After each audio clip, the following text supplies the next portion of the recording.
ôi đó rắm cá nơi ông đi mau chào nhắm ai đó rắm đây nhắm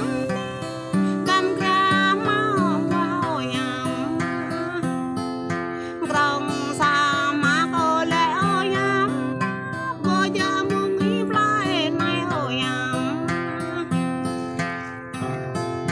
bây giờ đây phải đi ô nhắm bây giờ đi phải nhắm đành nhắm non lê đô ba lê ông non lê đô ba lê ông tạc làm nay ông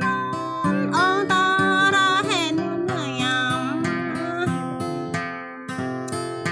cao dời mừng tay đây tuần đi để ngoài bao cần giờ tuần đi làm đời mình bao thao ya lại nhắm đi làm đời ya bao thao biểu nhắm đi non lê đô ba non lê đô ba lê ông càng bạc ấy để nên nói theo tu nên nhắm ở là blue gra non nhắm tao nhà tôi non yêu nhắm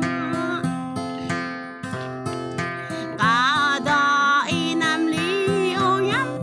ngã em chỉ góp tôi đành nhắm gặp